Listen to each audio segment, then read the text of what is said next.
आप भक्ति में जब रमे, भजन में जब रमे, संकीर्तन में जब रमे, कीर्तन में जब रमे, शिव की भक्ति की ओर जब रमते हैं तो शिव एक निधि आपको दे देते हैं, एक निधि, और वो आनंद की निधि मेरा देवाधिदेव महादेव आपको दे देता है। आनंद की निधि। पार्वती जी ने, मां उमा ने कहा कि आप नवनिधियां संसार के लोगों को नहीं दे सकते। शिव जी कहते हैं देने को तैयार हूं, बस विश्वास दृढ़ हो, भरोसा पक्का हो, भरोसा पक्का, विश्वास दृढ़ हो, मिल जाए।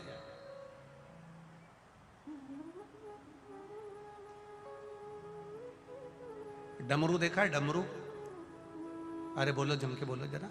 देखा है? उसको ऐसे पकड़कर ऐसे ऐसे बजा देते हैं, देखा हो आपने?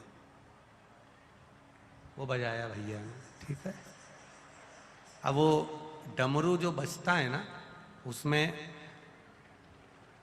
जब माता सरस्वती को बहुत अभिमान आ गया था, माता सरस्वती को बहुत अहंकार आ गया था, माता सरस्वती के भीतर अभिमत्ता जब आ गई थी, अभिमान जब आ गया था, बहुत अहम, कि मैं संसार में स्वर देने वाली, मैं संसार में विद्या देने वाली, तब देवाधिदेव महादेव ने आकर माता सरस्वती को भी स्वर प्रदान करा था। 14 बार डमरू का नाद कर कर माता सरस्वती को स्वर दिए थे। जब 14 बार डमरू भगवान देवाधिदेव महादेव ने बजाया था, तो उसमें से हमारे वेदों के, हमारे शास्त्रों के श्लोकों के अक्षर प्रकट हुए थे। अर्थात शिव महापुराण की कथा कहती है, केवल शिवालय में जाकर शंकर भगवान का मात्र स्पर्श कर लेने से, मात्र स्पर्श कर लेने से, केवल मात्र स्पर्श कर लेने से सारे वेद, सारे पुराण, सारे शास्त्रों का सुख हमारे जीवन में प्राप्त हो जाता है, मात्र शिवालय में शिवलिंग का स्पर्श कर लेने से। और ध्यान से सुनिएगा, अगर मान लो शिवालय को स्पर्श नहीं कर सकते, शिवलिंग का स्पर्श नहीं कर सकते, तो शंकर भगवान के मंदिर की जो चौखट है, शिव मंदिर, जहां पर मणिभद्र विराजमान होते हैं, भगवान शंकर के गण विराजमान होते हैं, द्वारपाल विराजमान होते हैं, जिन्होंने राजाओं को मणि तक प्रदान कर दी, ऐसे राजा, ऐसे द्वारपाल जहां पर विराजमान होते हैं, ऐसे द्वार की चौखट का भी मात्र स्पर्श, मान लो किसी किसी मंदिर में शंकर जी का शिवलिंग नहीं छीने देते, कोई कोई कर्नाटक साइड चले जाओ, दक्षिण साइड चले जाओ, तो शिवलिंग को हाथ नहीं लगाने देते। अगर मान लो शिवलिंग का स्पर्श भी ना करने दें, शंकर भगवान का शिवलिंग छूने भी ना दें, तो उसकी चौखट तो है ना, उसका द्वार तो है, उसकी चौखट तो है।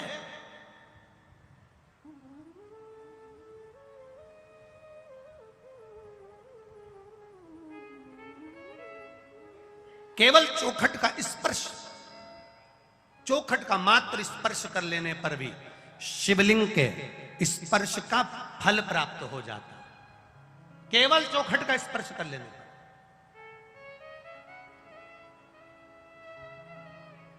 अब ये उमा पब्लिक स्कूल के अंतर्गत ये कथा हो रही है, सिसोदिया परिवार के। कोई सोचे कि हम पंडाल के अंदर ही जाकर बैठे, हम टेंट के अंदर ही जाकर बैठे, शिव पुराण कर रही है, नहीं है वो जगह, नहीं है जगह। आप जहां बैठे हो, कहीं छांव मिल जाए, कहीं दरवाजे के बाहर, कहीं चौखट पर, जहां बैठे हो, वहां की भूमि को भी अगर आप केवल छूकर, मस्तक से लगाकर, जब तक 7 दिन शिव पुराण चले, तब तक इस धरा का मात्र स्पर्श कर कर मस्तक पर भी लगा लिया, तो समझ लो कि कैलाश पर्वत की रज तुम्हारे पास में है, कैलाश पर्वत की रज तुम्हारे पास।